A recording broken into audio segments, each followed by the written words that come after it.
NDA-आ गोख्रों गोरा जोंहा मोनसे सक्ति दंमोन। NDA-आ दिनै गोबां रोजा रोजा दिनै मुंख्लं जालांबाय। जोंबो सासे ex-NDP फर्मार आफादगिरि प्रेसिडेन्ट, नाथाय गोबां जोंहा मिजिं दं मावलांनांगौ, गोबां मावनांगौ, गोबां नायनांगौ। खिन्थु आं बुङो दिनै आसुगुर गावगासिबो आं मावनो मोनाखै। आं फेलार, थारमाने आं टटेलि फेलार, आं मावनोनो हायाखै।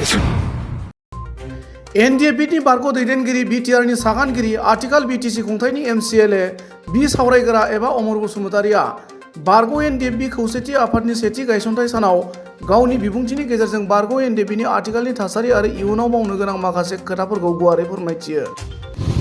मेलखौ दैदेनलांनाय आफादगिरि आरो बेयाव नुजाफैनाय इउनाइटेड फरामनिनो आफादगिरि मानगोनां सिला बसुमतारि, लेङाइ आफादगिरि मानगोनां जायख्लं बसुमतारि बिथां आरो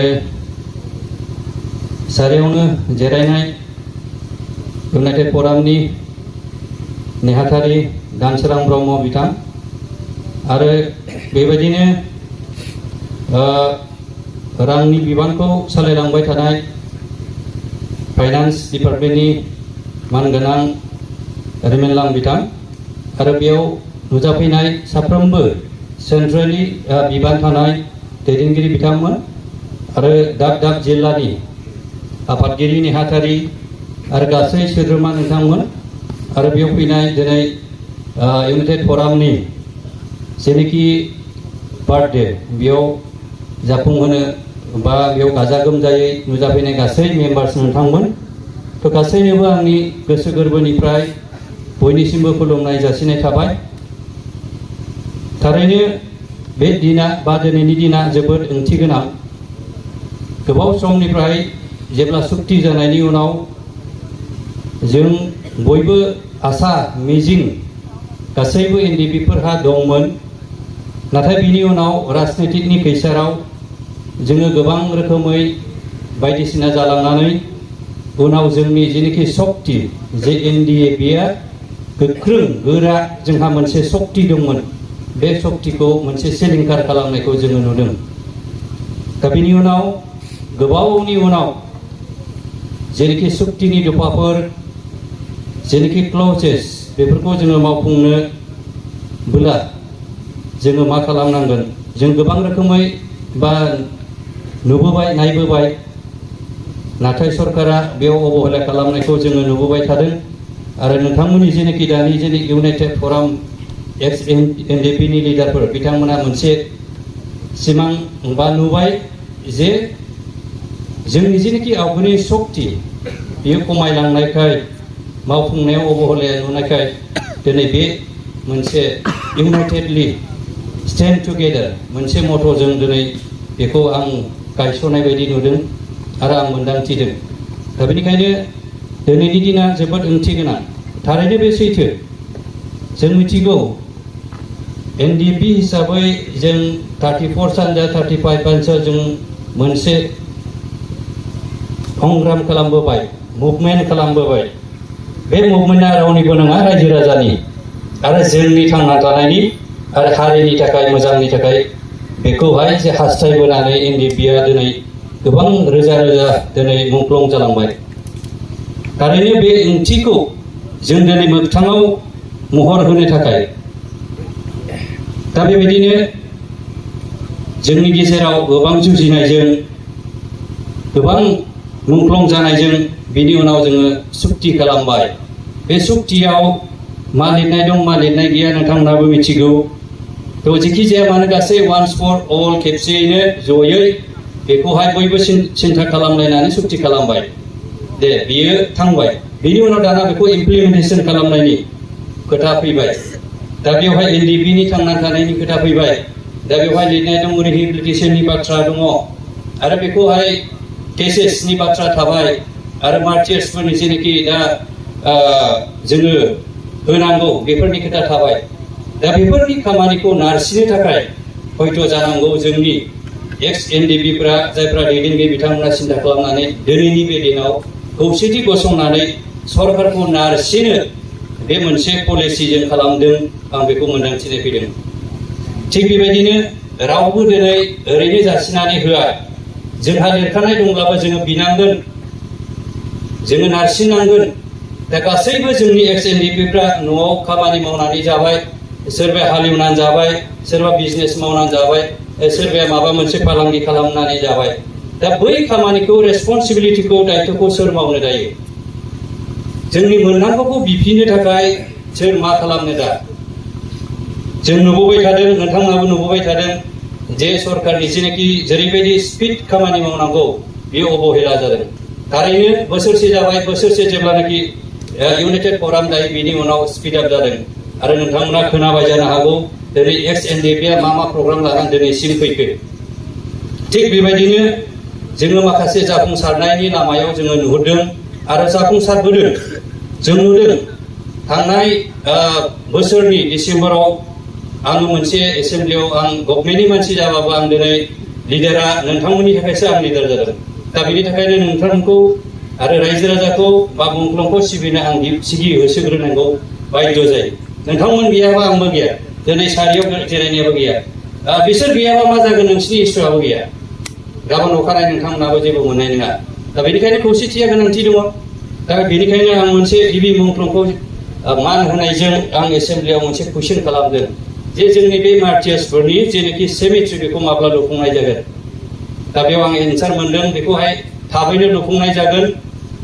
आरो लुफुङोब्ला बेसेबां बाजेट, बेसेबां खौथिनि बेखौ खालामनाय जागोन होननानैबो आं कुइसन खालामनाय जादों। दा बेखौहाय अलरेडि प्लान एन्ड पलिसि लाबाय, जेब्ला बाजेट फैयो बेखौ खालामनाय जागोन होननानै बिथांमोना खोथा होदों। थिग बेबायदि नारसिननानै दाख्लैसो जोङो मोनसे मार्टियार्स जेनाखि मिउजियाम, बेयो जाहैबाय सेमिट्रिल' नङा, बेयो जाबाय मिउजियाम। दा मिउजियाम होननानै बुङोब्ला मोनसे वर्ल्ड वाइड बेखौ बयबो नायनो फैगोन। बेयो जोंनि थाखाय मोनसे नोंथांमोननि नारसिननाय आरो नोंथांमोन लिडारफोरखौ सहाय होनानै खौसेथि लाखिनायाव बेफोर जाफुंनानै फैदों। बेखौहाय अलरेडि रायलायदों, बिथांमोनाबो रायलायदों, जोङो बार रायलायदों। बेनि गेजेरावहाय जोङो दिनै बेखौ जाफुंसारनायखौ मोनदों।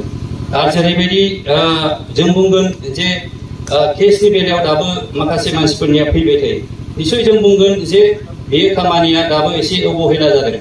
आं गभर्नमेन्टनि मानसि हिसाबैबो, सासे एमसिएलए हिसाबैबो बेखौहाय बुंनोल'सो हायो, खिन्थु मावनायनि दायित्वआ आंनावहाय गैया। दा बेनिखायनो नोंथांमोननि सापर्ट नांगोन। नोंथांमोननि थाखायनो आं लिडार जानानै फैदों दिनै। नोंथांमोन गैयामोनबा आं लिडार नंखायामोन। दा बेनिखायनो नोंथांमोन थानाय हिसाबै आंबो लिडार आरो बिसोरबो गासैबो लिडार। दा बेबायदि जोङो मोनसे चेन सिस्टेमखौ जों लाखिलायनानै थांनानै थानो हायोब्ला जोङो निस्सय उनफोरनि परिबेसाव जोङो गोगोमसिनै गोगोम जोङो आगान सुरलांनानै आरो जोङो बांसिन गोख्रोङै जों डिमान्ड खालामनायनि मोनसे परिबेसा फैगोनखौ जोङो नुहुरदों। दा बेबायदिनो रिहेबिलिटेसननि बाथ्रा गोबाङानो मोनबावनांगौ दं। दा माखासेया मोनबाय। दा बेखौ जोङो जुदि नारसिनबावाब्ला, जोङो गभर्नमेन्टखौ जोङो नारसिनबावाब्ला, गभर्नमेन्टआथ' बुंगोन ए जागोन, दिनै रायलायब्ला नेक्स्ट दिना होगोन। दिनै बेसे गोबां जाबोखो, दिनै खय बोसोर जाबोखो। दा बेवहाय मोनसे टाइम एन्ड बाउन्ड लिमिटखौ जोङो मोनसे नारसिननानै जुदि जोङो खालामनानै जयै जों जुदि खालामनो हायोब्ला बेयो फार बेटार आरो साबसिन जागोन जोंनि थाखाय। आं बेखौ सिन्था खालामदों।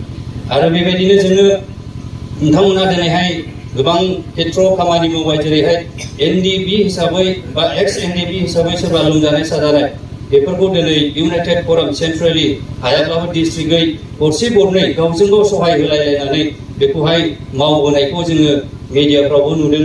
आरो जोङो ससियेलि जेनाखि खामानिफोर, नोंथांमोननि खामानि मावनाय जे एन्टि ससियेल एलिमेन्ट्सफोरखौ जेरै अपेनलि जेरैहाय चेलेन्ज खालामनाय, बाथ्रा बुंनाय, बेखौ दिनै समाजा बयबो मोनदों, मोजां मोनदों। आरो जों एसे गभर्नमेन्ट रुलिंआव थानाय हिसाबै बयबो मोजां मोनदों।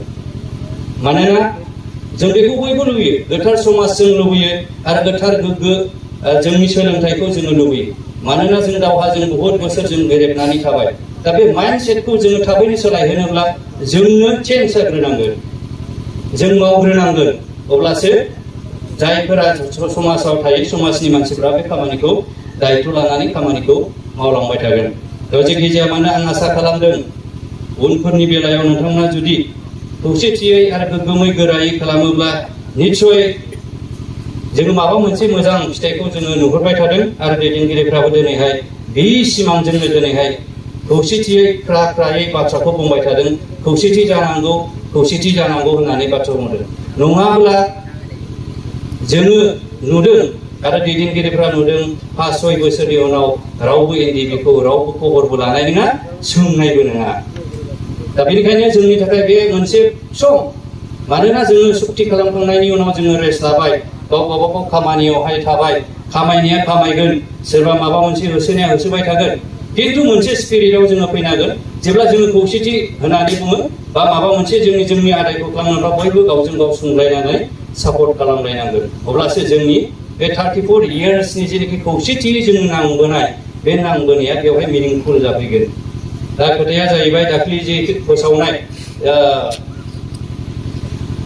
आसाम पुलिसनि बेलायाव दा बिथांमोना नोंथांमोननि लिडारफ्रानो दिल्लीयाव 2% 2 कोटा होनाय बुंदों दा माबोरै जागोन दा बे प्रसेसा माबोरै जागोन दा बेखौ आदाय खालामनानै लानांगौआ नोंथांमोननि माखासेयाथ' बैसोआ थांबाय दा माखासे बैसो थानायफोरा माबोरै थांगोन बेखौ एप्लाइ खालामनांसिगोन दा एनडिएफबिआ एनडिएफबिजोंनो बेखौहाय कम्पिटिसन जागोन दा बेखौहाय जोङो इन्टारनेल बाथ्राखौ आं अफिसियेल बाथ्राखौ आं अथराइज नङा बेखौ खुलायै बुंनो जोङो लिडारफोरजों रायलायबाय थादों गोसो मोनसे जोङो दिनै मोनसे प्लेटफर्माव जोङो खामानि मोनो बेखौ जों खुलायै माबोरै लांनांगौ जों बेखौहाय सावरायगोन आरो दासो दाख्लै एसपिआ बुंहरदों जे आइजिपिनाव आं जेरैबायदि बुंदों बेबायदिनो कार्डखौ बिथांमोननिफ्रायबो इस्यु खालामनानै बेखौ नायनानै आरो माबाखौ नायनानै बिथांमोना गावसोरनिफ्रायबो जे एबोल बियो जेनेबा 2% केटागरियाव गोग्लैगोन होननानै बिथांमोनाबो लिरनानै हरदों अब्ला जोंनि थाखाय जोबोद मोजांनि बाथ्रा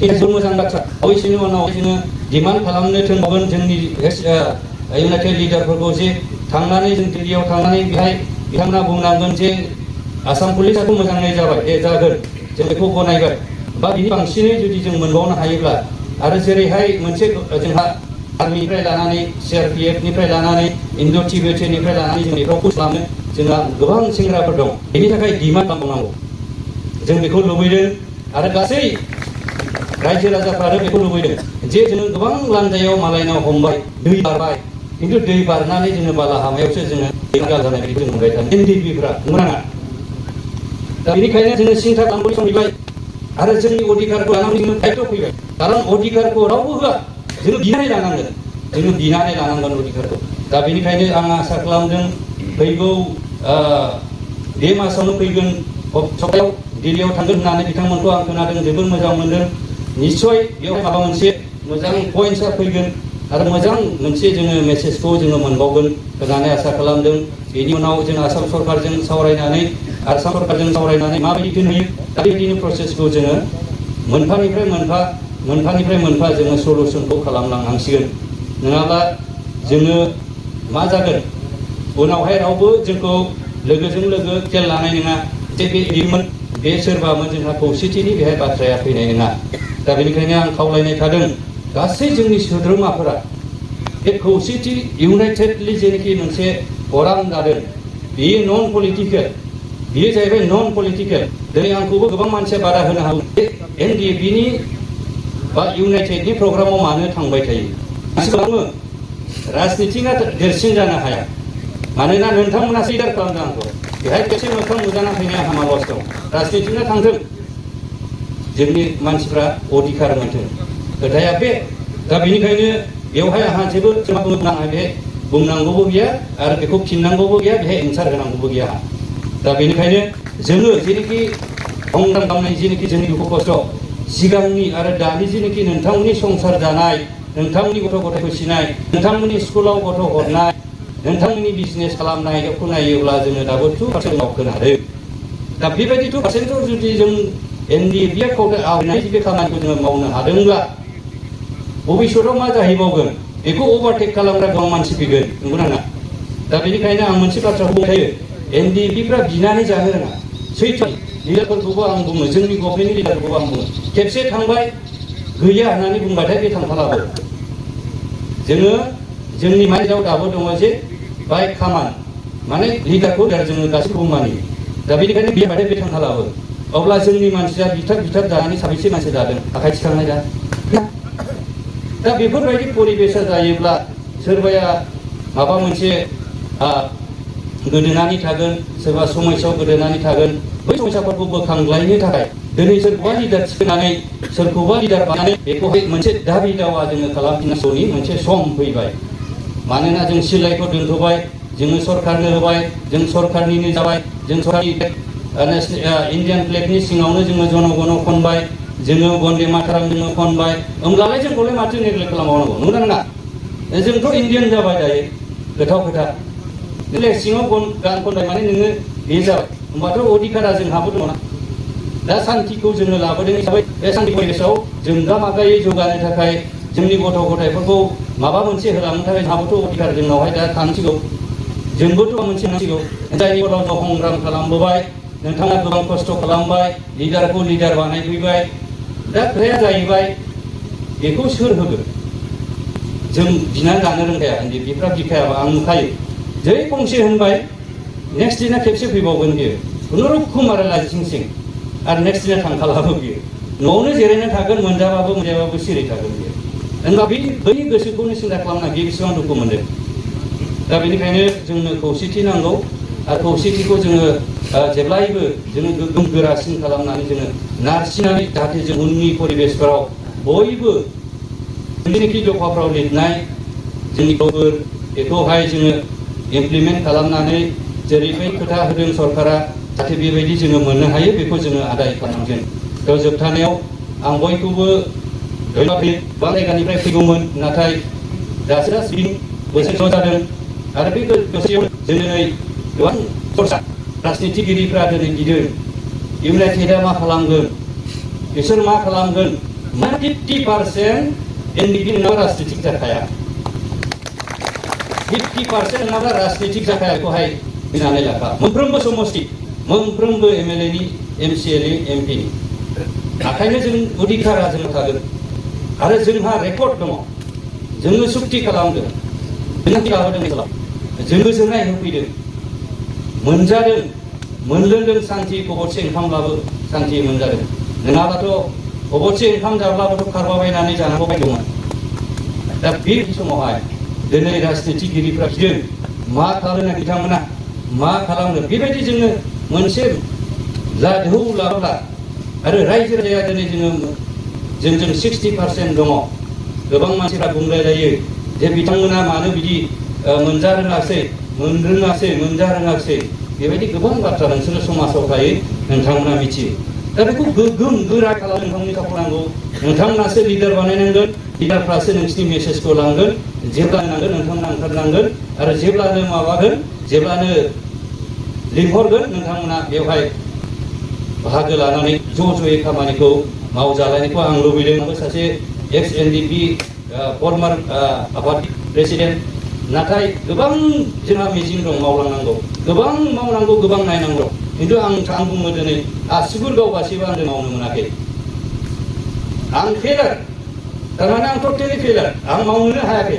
बेनिखायनो आं जोबोद लाजियो, बेनि थाखायनो आं लाजिनाय मोनो। थारमाने जेखौ जोङो हास्थायनानै, जेखौ जों मावनो नागिरो, जेखौ जोङो हास्थायनानै, जेखौहाय दिनै संग्रामनि बिनिमयाव जोङो दिनैहाय सेंग्राफोरनो माखासे थांनानै थानायनि बेबस्था आरो जेनोखि दफाफ्राव लिरनायनि बाथ्रा, बेफोरखौ जोङो मावनो जेबो आसिगुर गावगासिबो जोङो मोनाखै। नोंथांमोननि लिडारफ्रा जेरै आं जास्ट गभर्नमेन्टआव एमसिएलए हिसाबै बेबायदि दङ। दा बेनिखायनो जायफोरा दिनै रुलिंआव दङ बिथांमोना दिनै नारसिनोबा लिडारफोरनि दायथ', जोङो दङ, रायजो राजा दं, नोंथांमोन दं। दा बेनिखायनो खौसे आं बेखौल' खावलायनाय थाबाय। उननि परिबेसआव मा होनो सहाय हो नोंथांमोननि आसा। आरो दानि जेनोखि पारामिलिटारि फर्सेसफोर इन्डिपेन्डेन्ट फरगेटनि बाथ्रा जोंहा बेहाय लिरखानाय दङ। बेखौ नांथाबनानैल' थाबाय थायोबा सरकाराबो बेनिफ्राय एक इन्सिबो दोरोदनो हानाय नङा। मानोना जोंनि जेनोखि इउनाइटेडनि स्पिरिट, आं बे स्पिरिटखौ नुदों, दाबो 70% दावखोआखै। बेवहाय 99% दावखोनांगोन। सासे सानैया थाथों जेबो नङा, बेवहाय 99% दावखोनानै जोङो माबा मोनसे जोङो गुस्लायनाय जोङो लाबोहोनो हागोन। बेखायनो आं खावलायबाय बयनिसिमबो गोजोननाय जासिनानै आंनि बे सुंद' बिबुंथिखौ दोनथ'नाय जाबाय। गोजोन्थों।